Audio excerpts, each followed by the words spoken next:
Samantala, pagkalabas ni Gabo mula sa ospital, agad siyang sinalubong ng kanyang mga kaibigan. Alam nilang desperado na itong makahanap ng malaking halaga upang maipagamot ang kanyang amang si Mang Rudy.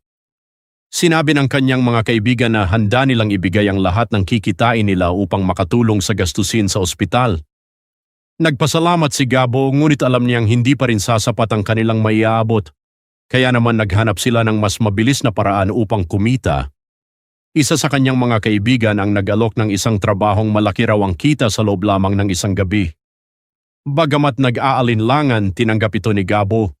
Para sa kanya, mas mahalaga ang buhay ng kanyang ama kaysa sa sarili niyang hiya.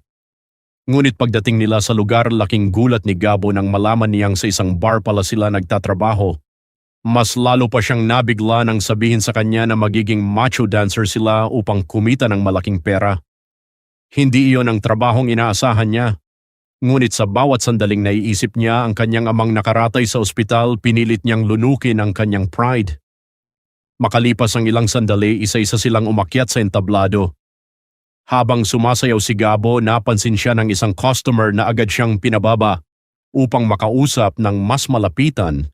Sa umpisa ay maayos ang lahat. Ngunit makalipas lamang ang ilang sandali, naging bastos ang lalaki at bigla nitong hinawakan si Gabo ng walang pahintulot. Doon tuluyang sumabog ang galit ni Gabo. Sa isang iglap, pinilipit niya ang kamay ng lalaki at pinakawala ng isang malakas na suntok. Agad na nagkagulo ang buong bar. Nagsitakbuhan ang mga tao habang mabilis na umawat ang kanyang mga kaibigan bago pa tuluyang lumala ang sitwasyon. Ngunit kahit naawat na siya, hindi pa rin humupa ang galit ni Gabo. Para sa kanya, walang sino man ang may karapatang bastusin siya gaano man siya kahirap. Samantala, ikinadismaya naman ng kanyang mga kaibigan ang nangyari. Sa halip na makauwi silang may perang pampagamot kay Mang Rudy, nauwi lamang sa kaguluhan ang lahat ng kanilang paghihirap. Sinubukan nilang ipaintindi kay Gabo na ginagawa lamang nila ang lahat para matulungan siya. Ngunit sa sobrang bigat ng kanyang pinagdaraanan, mariin niyang sinabi na hindi siya kailanman humingi ng tulong at kaya niyang harapin ang lahat ng problema ng mag-isa. Mabuti na lamang at namagitan si Tekla. Pinakiusapan niya ang lahat na unawain ang sitwasyon ni Gabo dahil hindi biro ang mawalan ng pag-asa habang nakikipaglaban sa buhay ang sarili niyang ama. Ngunit habang nangyayari ang lahat ng iyon, nakagawa na pala ng plano si Django. Agad na nagsumbong kay Django ang babaeng nasangkot sa nangyaring kaguluhan sa bar. Ikinuwento nito ang buong insidente kabilang ang pananakit sa customer at ang mga negosyong nadamay sa rambol. Hindi napigilan ni Django ang kanyang matinding galit. Para sa kanya, hindi na simpleng gulo ang ginawa ni Gabo. Isa na itong tahasang paghamon sa kanyang kapangyarihan at sa kanyang grupo.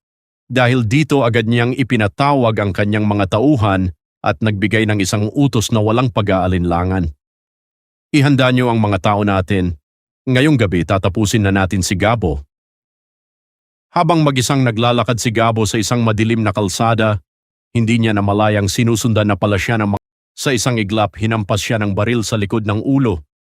Bumagsak siya sa lupa at sunod-sunod na pinagtulungan ng mga armadong lalaki hanggang sa mawalan siya ng malay. Ngunit hindi pa roon natapos ang lahat. Pagmulat ng kanyang mga mata, natagpuan niya ang sarili sa isang hindi pamilyar na lugar na napapalibutan ng mga armadong kalalakihan. Sa halip na magpatinag na naig ang kanyang tapang, nang makahanap ng pagkakataon, mabilis niyang naagaw ang isang baril at nagsimula ang isang matinding bakbakan. Isa-isang bumagsak ang kanyang mga kalaban habang muli niyang ipinapakita ang kanyang husay sa pakikipaglaban. Ngunit habang tumatagal ang laban, mas lalo lamang siyang inilalapit nito sa pinakamapanganib na digmaan sa kanyang buhay. Makakaligtas pa kaya si Gabo sa planong pagpatay ni Django? O ito na ba ang simula ng kanyang pagbagsak? Abangan ang mga susunod na maiinit at matitinding eksena. Kung nagustuhan ninyo ang video, huwag kalimutang i-like, mag-subscribe at pindutin ang notification bell upang lagi kayong updated sa ating mga susunod na upload.